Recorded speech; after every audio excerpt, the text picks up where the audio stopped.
We had Bill Burr on a couple of episodes ago, Bob, and he remembered a time where it was snowing outside. You know, he's up there in Boston. He had a gig in Providence, and he literally thought, you know, like, do I stay at home and it's nice and warm and I could, you know, drink? It's right around, you know, the holidays and do his reveling. Or do I get in the car and this is the gig. This is the life I chose. And he got in the car. Like, and did you have any moments like that for yourself where you thought maybe? Mine was accidental. I mean, I came to LA. I didn't go to my graduation from Temple University because I won the student Oscar. Right. So the Academy flew me out with 9 other winners. And I met Howard Koch, who was the president at the time of the Academy and the head of Paramount, and Steven Spielberg. I met after Close Encounters is when I met him. Damn. And I met all these people. And then I went up at the Comedy Store because I brought my guitar. Yeah.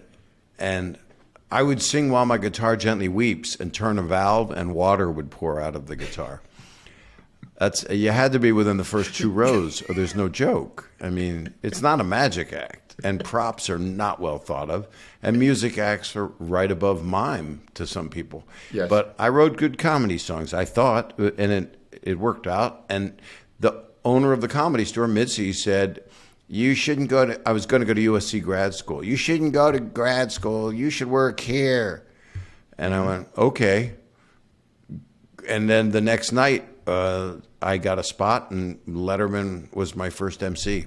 Get out of here! It was. Do you want me to leave? No, that's a phrase. That's a phrase. I don't know a lot of phrases. No. So Letterman get out of town. Yeah. So I get on a train. All of a sudden, you're taking it too literally. So Letterman was the MC of your first night. He was. At the spot? He was. And he was a hero the moment I saw him. I mean, he was like one of the stars of the store.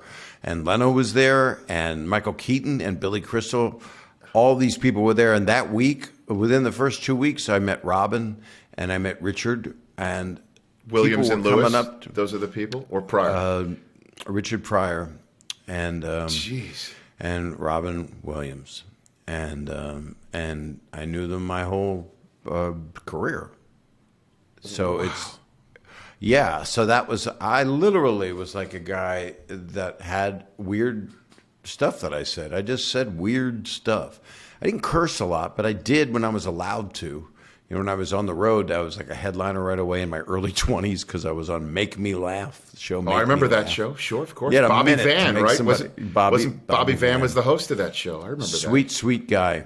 And a lot of comics. Bruce Baum, Baby Man Baum, helped me get on there, and that show had Gary Shandling on it, and Howie Mandel, and the unknown comic was one of the popular ones, Murray Langston, and God, a lot of people were on it. Mike Binder, and Marty Cohen, the comedian, helped get me on there, and Bruce Baum made sure that I could get on there. So, did you get any advice from any of these people that you remember that was helpful at all, Bob, or you just were figuring it out by yourself, or what? Robin came up to me, and my act was just all esoteric, weird things. I would say, I have no friends, and I have no life, and I live in a moped.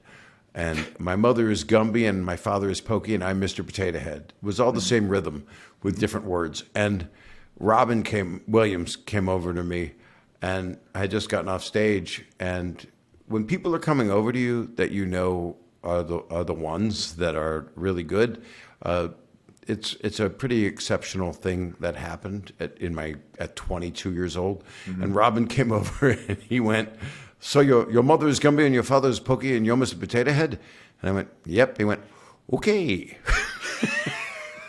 And then we talked for a little bit. And then, and then it's funny because Dave Coulier had moved out to L.A. And then and Robin said, oh, who's he? He the winged angel that does Popeye.